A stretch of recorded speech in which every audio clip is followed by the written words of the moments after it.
Metaphors have a way of holding the most truth in the least space. Orson Scott Card.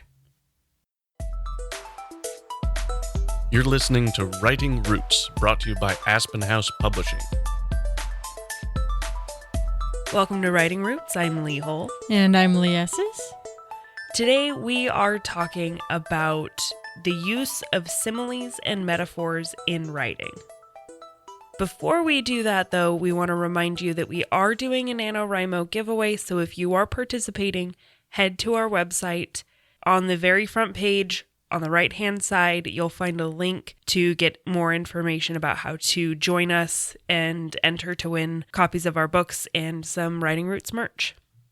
So similes and metaphors are one of those things that I, as an author and as a human being, have kicked and screamed at and stomped my feet and hated basically my entire life.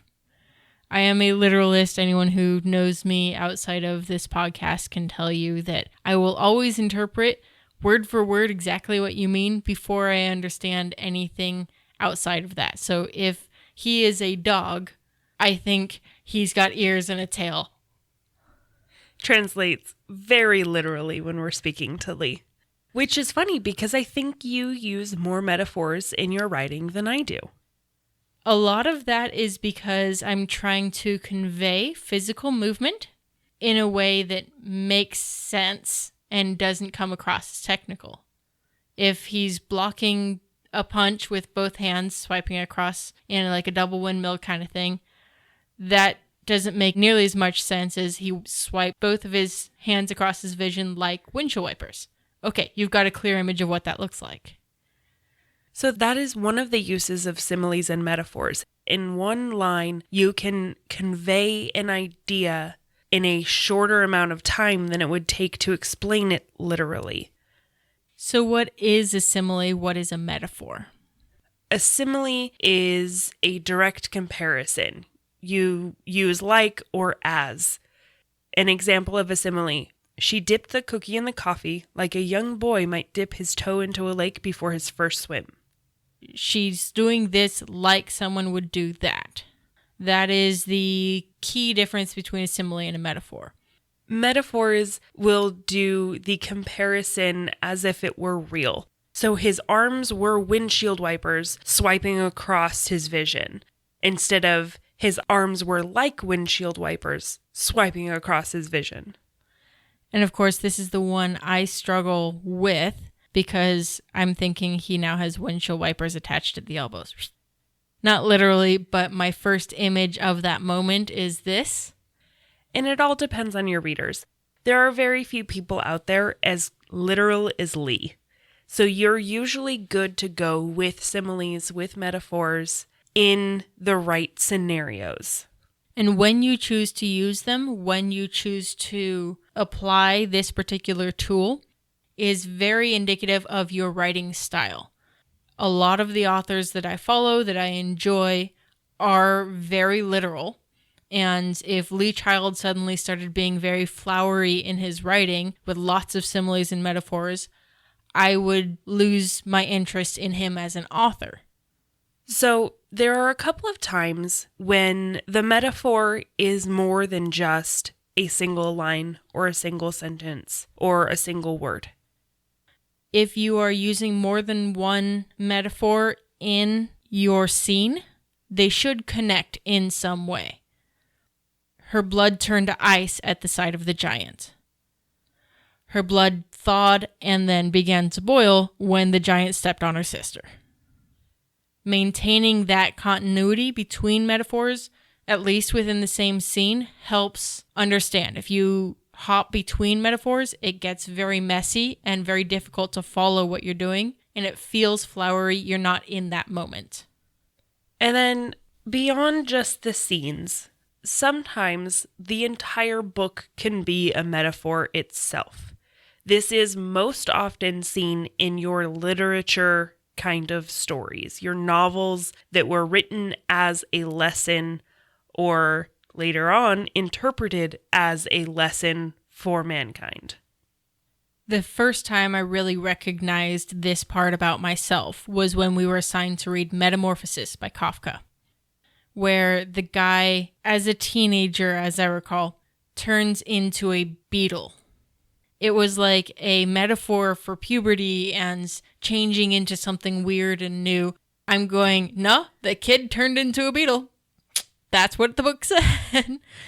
This is also very popular, not just in the English lit genre, but in the softer fiction genres, especially Christian, where you have allegories. One really good example of this is The Lion, the Witch, and the Wardrobe by C.S. Lewis. It's an entire representation of Christian values. A lot of these types of stories are meant to offer something to the reader, and it's up to the reader to ingest and interpret and therefore participate in the storytelling process, because that's what this means to me. This is a lot more of the artistic writing and less of the entertainment writing. This is also a great tool to relate to your readers in what is an abnormal situation for the characters. So if they're casting a spell, an invisibility spell, I drop it on your head, bloop. Okay, we can kind of visually see that because we've seen that in a bunch of TV shows. But the fairy tapped her on the head, and then it felt like an egg had been broken and it was gooing through her hair as it dripped down over her entire body. Okay, we have a better idea of the speed, of the temperature, of the goo. It gives us the sensory details of this moment that would be lost otherwise. Metaphors can also be used as a way to define a character. One of my favorite examples is from Brandon Sanderson's Reckoners series. He has a character who is constantly using similes, calling them metaphors, and they are so bad, but it's purposeful, and it is that character. It is so defining for that character. If you have a character who is speaking in similes and metaphors, then you need to make sure they're basically the only character who does it. Normal people, and I'm not talking about writers, I'm talking about normal people, rarely speak in similes and metaphors. And people do use metaphors, but they're common metaphors, like, we'll cross that bridge when we come to it.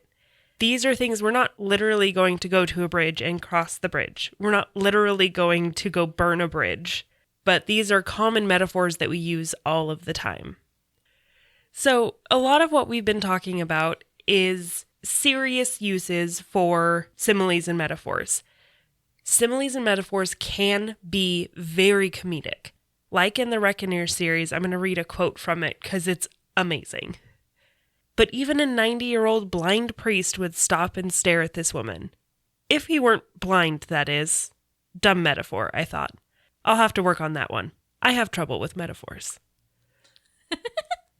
So it's ridiculous, it's fun, but it's in the right place, and he is the only character that does this, that comes up with the most absurd things. So it's defining for him. It's a fun moment for the reader to connect with a character. Because how many times do we come up with saying something and then realize, well, that was dumb, and then try to move on from it?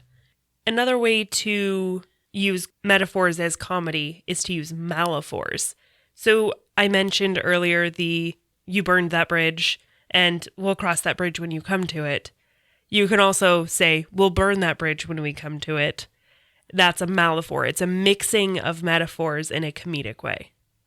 And of course, if you have your laptop in front of you and are just looking for a giggle, looking up metaphors by high school students can be hilarious. The little boat gently drifted across the pond exactly the way a bowling ball wouldn't. Murphy fell 12 stories, hitting the pavement like a hefty bag filled with vegetable soup. It's so visual and maybe appropriate in the right setting, but man, in the wrong setting with the wrong timing, that is a terrible metaphor. I love it. So learning similes and metaphors is something you have to kind of learn about your own writing style. This is something you'll start to notice as you read more in your genre, what works and what doesn't. and what you like and what you don't like. Is it adding to the scene or is it just redefining the scene? If you're just redefining, you're wasting time because it can distract, but it can also add so much. Those undefinable moments, those emotions that we don't have words for, similes and metaphors are great for drawing your reader into that emotion. That's the goal of any writer. Get the readers emotionally invested in your story, connected. And if everything is super literal, it's hard to get that emotional connection. Or it just takes forever because you're spending so much time trying to explain one motion, one movement, one feeling. You don't want to have that distance. And so consider using similes and metaphors, but make sure it's right for your genre. Make sure it's right for you. And if you're like Leigh and you don't think in similes and metaphors, go ahead and stick with being literal. That's fine, because what you should be doing is writing selfishly. If you have a question or comment for our hosts or a topic you'd like us to cover, send us an email at writingroots@aspenhousepublishing.com or find us on Facebook by searching for Aspen House Publishing.